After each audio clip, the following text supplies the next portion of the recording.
ساڵی 1970 بوو 29 لە بەرەبەیانەچی یەکەم گریانی دلێرشینەی لەلایەن عەیشەی داکمەوە بیسترا لە گەڕەکی بەلاشاوی لە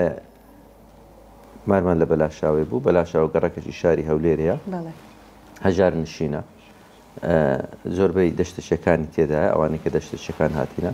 مەجموعەکیان لە جەمەدێ نیشتە جێ ببوون مەجموعەکیان لە بەلاشاو و سێتاقانی ئیبتیدا ئەم لێ تەواو کرد سانەویم نای یەکگرتن بوو مەکتەبەکەم سانەویەکەم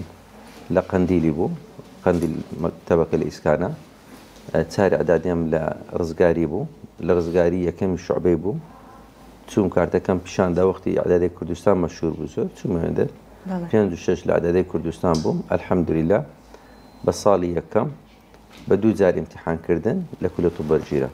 ئەو ساڵی کە دوو جار ئیمتیحانی تێدا کرا چونکە ئیمتیحانمان تەواو کرد ئاخر ئیمتیحان ئەسئیلەکان کەشف بوو دووبارەمان کردەوە ئەو ساڵی بووکەوە خەڵک لەسەر بەفری کوژرا ئەو ساڵی بووکەوە کارەبا نەبوو ئەو ساڵی بوو کە نەهامەتی زۆر بەرۆکی کوردی گرتبوو لە کۆتایی ساڵ شەڕ یەکێتی و پارتی بوو ئەسئیلە کەشف بوو وەزع زۆر ناخۆش بوو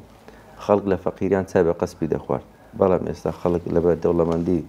چای بە قەسپی دەخوا ئەوە بوو جاری دوو ئیمتیحانمان کردەوە لە جامیعە سلێمانی وەرگیرە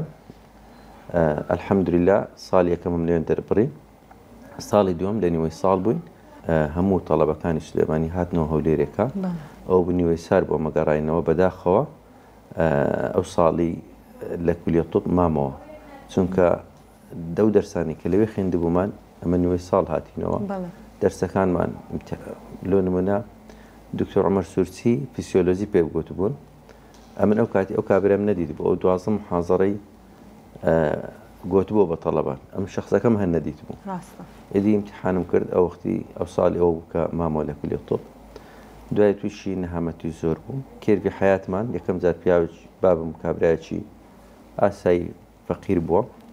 بەڵام بابم کاتێک ئەسڵە مادەی 140 ئەمە ئەم بەخۆم تەقدیمم نەکرد ئەمن باپیرم لە برسان هاتبوونە هەولێر 7 ساڵات نەهات بووە گەرمیان چاندیە نەبووە ئێدی لە برسان سێ برابووینە دوانین هاتیتە هەولێرێکە یەکەشیان چتە کەرکوچیەکە ئەنێندە خزم هەیە لە کەرکوچەکە لە برسان ڕۆیشتینە قەراج و کەندێنەوە و مەحمەد ئۆمەرانیان بەجی هەشتە لۆیەکە ئەم تەقدیم مادەی 140 نەکرد چونکە ئەمن بە حرامم دەزانی شخصی خۆم و وەریشم نەگرت خزمەکانمان وەریان گرت چونکە ئەمە لە برسان هەراتوین نەک لەبەر ئەوەی کە سەدام دەری کردبین بابم کچکە بووە 5 ساڵان بووە عەسە بە قسەی کە باسی دەکەن بوویتە شاگرد لە دوکانەکی لە قەیسەری لەکن تورکمانەکی بابم زۆر ئیسفادەی لەو کابرا تورکمانی کردیا لەوێن دەرەوە پەرۆشی خوێندن و علم بووە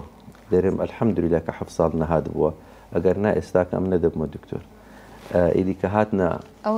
هەر شتێک خێرێکی تێدایە ئیدی کە لەوێن دەرەوە بابم چوویتە بەر قورئان خوێندنی لەکن ئەو تورکمانەیە زۆر ئیسفادەی لێ کردی و هەموو هەوڵ و هیمەتی ئەوە بووە کە منداڵەکانی خوێندەوار بن و بابم ئەلحەمدولیلا زۆر بە جوانی زمانی تورکی دەزانی حتا ئەمە لە کۆچڕەوەکەی چوینە نەغەدەی بە سایە زمانی بابم کە تورکی قسەی کرد کابراکی نەغەدەی هات تورکمان بوو بام قسەی لەگەر کرد ئەمە چوینە وێندەر لە ماڵەوی ینی ماینەوە فترێک و عەرەبی زۆر باش دەزانی کوردیشی زۆر باش بوو ینی سێ زمانی دەزانی کە چەندە نەخوێندەوار بوو بابم کابرایەکی زۆر حەزی بە کوردایەتی بوو بە دەلیلی ئەوەی بابم گەنج بووە یەک منداڵیە بۆ بەس کاوی برامی هەبووە کە بڕیاری شۆڕشی شاخ دەستی پێکردیە چویتە شاخ یعنی خێرزان و منداڵی بەجێشتیە و دوو جارم برینداری زۆر سەخت بووە لە شاخ پێشمەرگەشی دێرینی کوردستان بووە زۆر خەباتی کردیا یعنی جوانی تەمەنی لە شاخەکان بەسەر بردیە ماڵی بەجێ هێشتیا